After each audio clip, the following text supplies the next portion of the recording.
The Just Lead Advancing Racial Equity Conference, hosted by New Detroit, brought together national and local speakers who provided compelling insights into racial equity and justice. Khary Fraiser, Detroit is Different, provides you conversations with some of the phenomenal guests, talking dismantling racism with collaborative solutions.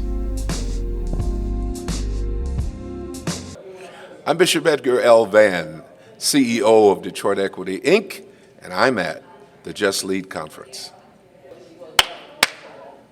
Detroit is different here in full effect at the Just Lead Conference 2023, and it's definitely getting creative, getting dynamic, and I am here with someone that is a friend to so many communities of Detroit and even over and beyond. Bishop Edgar Vann, how are you today? I am doing well, sir. Happy to be here with you. That's great, that's great. So this Just Lead Conference, you opened up, and we're talking about racial equity in a time where affirmative action is under attack, and we don't even know where that stands. At a time where the divisiveness throughout the nation is at like an all-time fever pitch of recent times, I say, since probably the last 10 years. Racial equity moving forward in a city like Detroit. How is that clarion call something that someone such as yourself in faith connects to business and organizing throughout the city of Detroit? Well, I've always been a preacher, comma, and not a preacher, period. Okay. And so my work goes far beyond the pulpit, into corporations, into business, into other areas of civic arena and other places. And so I've been able to be blessed to have my influence and voice heard in those areas as well, especially with regard to equity issues. And I think that this morning we were able to really talk a bit about, in my panel and in our presentation, about equity in corporations, equity in the business community here in the city of Detroit.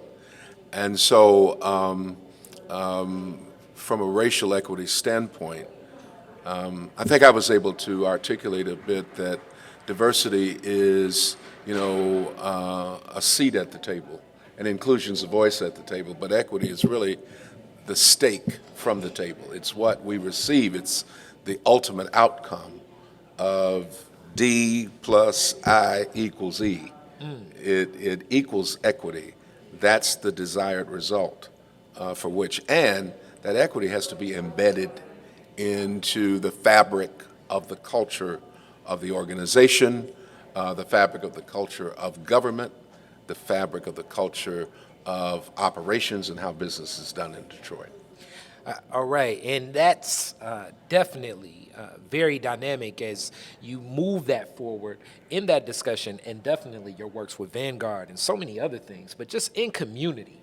I know that definitely getting into more of a Detroit is different spin on this. Your work in the North End community, leading into things and just pouring into a neighborhood that you see that value and we see that value. But oftentimes, societal Americana kind of may not necessarily see that value. How do you get that balance to exist where corporations now can interact and engage in communities where that comfort level and discomfort eases on both sides? Because as much as opportunity can be presented, if it's not presented where we can accept it, it's not connecting, and you've been doing that for a long time. I think the real stakeholders in the community are the ones who have to stand up. I don't think that we should be waiting for someone else to come and save our community. I don't think that we should be waiting for someone else to come and develop it, someone else to come and make it clean, someone else to come and make it safe. I think it's incumbent upon us who are part of the community, or those of us who love Detroit, to be able to go into a community and say, we're going to change the quality of life in this community, and we're going to do it in such a provocative way that what it's going to do is attract investment. It's going to attract people who see the value proposition once they see the stakeholders in place. And so my way of doing that when I first started working in the North End and organized Vanguard 30 years ago, it was known as General Motors Boulevard, right? I didn't expect General Motors to come in and to develop that neighborhood, and they didn't. They moved downtown on the river and developed the Renaissance Center. They moved from that particular corporate location to another location. The people were still in the community. I felt incumbent upon myself to do that, and I'm sure General Motors had their own ideas and reasons for doing what they did. But the point is that if we were going to wait for someone else to save us but us, we would never get anything done. My thought was, let me get in here, roll up my sleeves, organize this community, get stakeholders involved, get my congregation behind it, get other people to buy into what the needs were once we did the need assessment, and then other partnerships would be formed. And that's exactly what I did. And that's exactly why we were able to make the progress that we made. Final question I have for you just piggybacks on that. So as you take that lead, hence the Just Lead Conference, and you shine that light of saying, okay, we're going to resource our own community. At what point, when you do start getting some of that corporate support, when you do get more exposure beyond what that neighborhood and that community lens happens, how do you continue to carry that momentum of making sure that it is based in community, that it is based from the people, that it is based from that neighborhood of those people looking for that, as opposed to pivoting away as you may, receive some support, receive some benefits, receive some opportunities that you did not know would have been available to you? Well, I think that I think it all works together. I mean, first of all, your heart's got to be in the right place. Your head, your heart, your hand have to always be in the right place. That's where my faith comes in, is that I want to also always maintain myself where head, heart, and hand agree.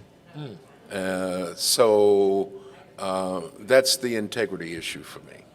Once I am clear on the integrity issue, my integrity or the integrity of others who seek to do this kind of work, then we seek to do whatever we can to help infuse that sense of integrity into other quarters in the community, business community, corporate community, civic community, and other areas of the community. So, I think in order to truly be successful, we not only effectuate change in our own community, but we effectuate change in the city per se, which includes the corporate suite, which includes the business operations, which includes the civic community and political community, which includes government, so it's a holistic, it's not just one thing.